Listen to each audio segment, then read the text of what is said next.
Welcome back everybody. So this is gonna be a really quick update video for you guys on stock market. But before we get started, please help this video get at least 100 likes on YouTube, and that is greatly appreciated, guys.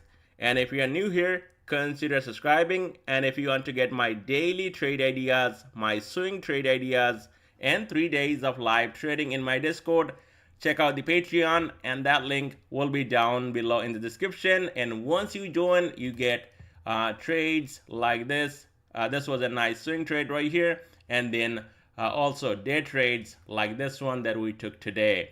Now this is also my X account right here, and if you really want to get in touch with me right here, that is the easiest way. You can give me a follow right here on X. And now let's get right into it, guys. Dow is down 0.12%, Nasdaq absolutely flat on the day, S&P also flat on the day, and Russell down over 1%.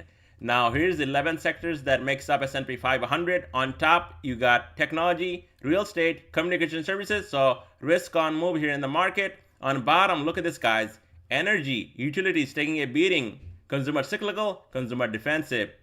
Now stock market map, the same names. Nvidia up 1.35%, Microsoft going up again today, 0.74%, Apple also up on the day, 0.59%, Amazon down not even 0.5%, and Tesla flat on the day, Meta going up also 0.30%, and Google up 0.65%. So IWM actually down on the day over 1%. Now, usually what we see here in this market, you can call it a market breadth right here, IWM. Because if this one is coming down, guess what? Other indices will follow later on. So far, we're not seeing that, right? But trust me when I say this, it's going to happen. Now, this one already coming down, closing the gap right here at 170, going under the support 170, going all the way down to 169.30, and looks like within maybe next few days, if this thing actually stays under 170, might be closing this gap right here at 165.60. So this one already coming down and closing some of these gaps right here.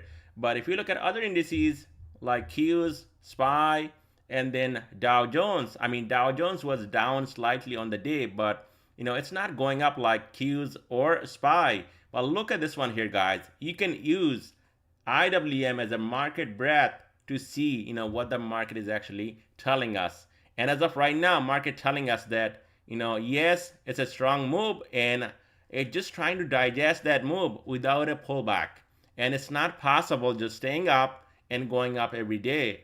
There will be a point, I cannot give you a time or the date when that's going to happen, but it's going to happen very soon.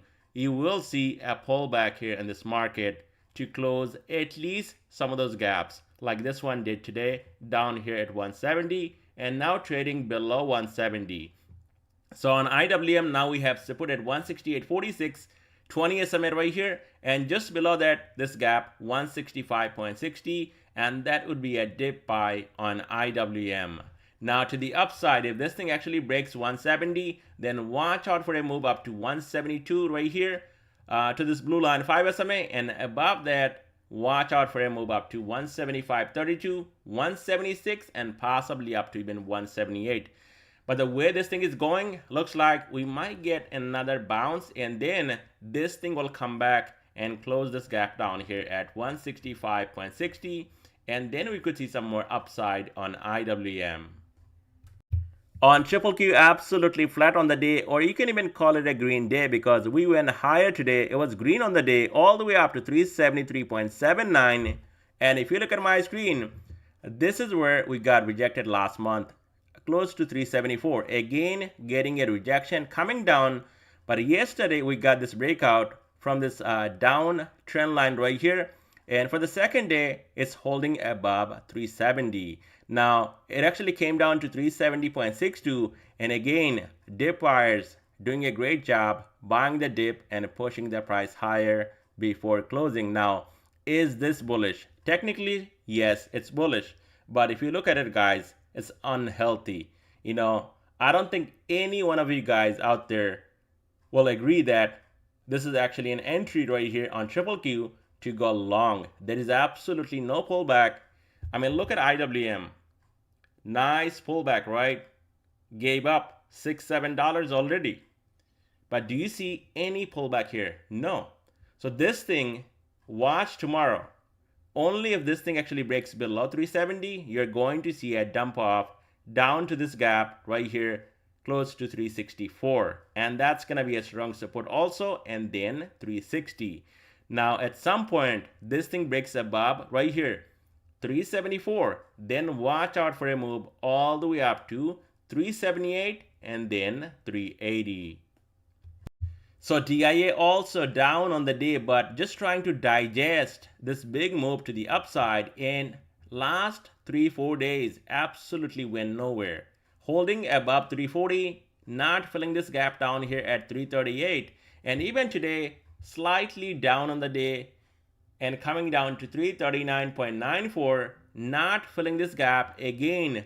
Dip buyers buying up the dip and pushing the price higher and closing above 340. So only if this thing breaks below 340, you're going to see this gap getting filled, 338.52, and below that you're going to see more downside down to this gap close to 334. To the upside, as long as DIA above 340, the next stop, this gap right here on top, 344.20. So on SPY, absolutely flat on the day, and this one also went higher today, all the way up to 438.09, and this is insane. I mean, look at this, guys, getting up to this level right here, but not filling this gap at 438.43. Immediately we saw some sellers coming in and selling this, a move to the upside, and then came back down to 435, just under 435, holding 5-day moving average right here. And then what happened? Dip buyers also doing a great job buying the dip and pushing the price higher and finishing the day here in the green, slightly up on the day. So what's for tomorrow? Definitely to the upside, this gap right above 438.43, and if we can clear this gap right here, then watch out for a move up to 443. To the downside, now watch this support right here, 435, 433, and then the gap below just under 431. I don't think we're going down below 430 this week. So far, I mean, we haven't seen any pullback. And IWM already pulling back and closing some of those gaps. So imagine same thing can happen right here. That is why, I mean, yes, this thing can push higher. Definitely can go up to this gap and possibly up to even 443, but I'm not interested buying right up here, guys.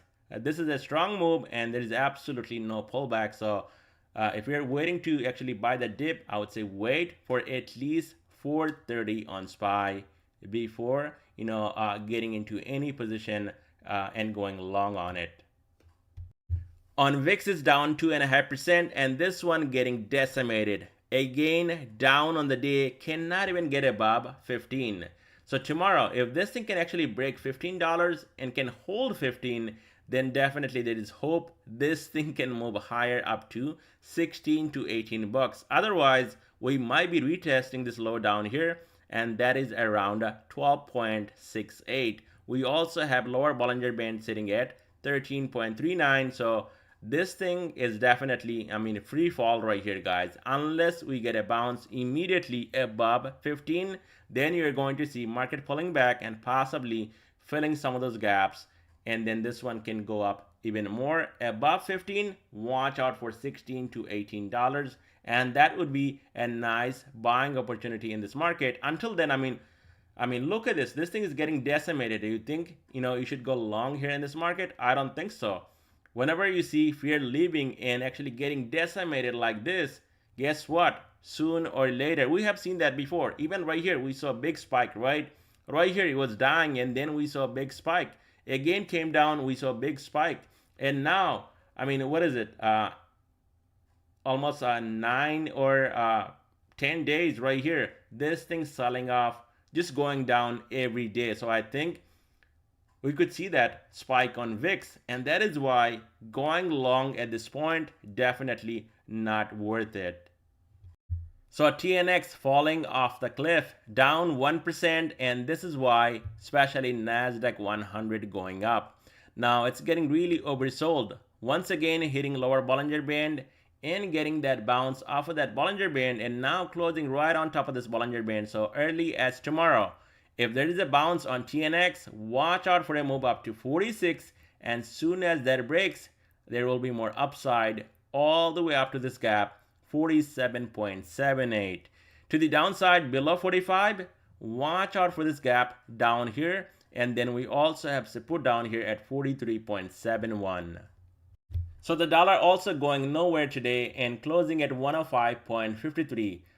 For dollar, you want to watch this 5-day moving average right here, 105.33, and so far for the second day, closing above 5-day moving average right here, 105.33, and just below that we have lower Bollinger Band sitting at 105. So there is not much downside here on dollar, at least for now, because this thing also getting really oversold and not too far away from this Bollinger Band. Even if there is a more dump off here on dollar, it should hold around 105. Now above this 5-day moving average right here, 105.33, this thing can spike all the way up to 106.33, and then possibly can get back in right here in this channel. And if that happens, like I said, pullback, it's going to happen here in this market. Let me know your thoughts down below in the comment section, and I will definitely keep you guys updated.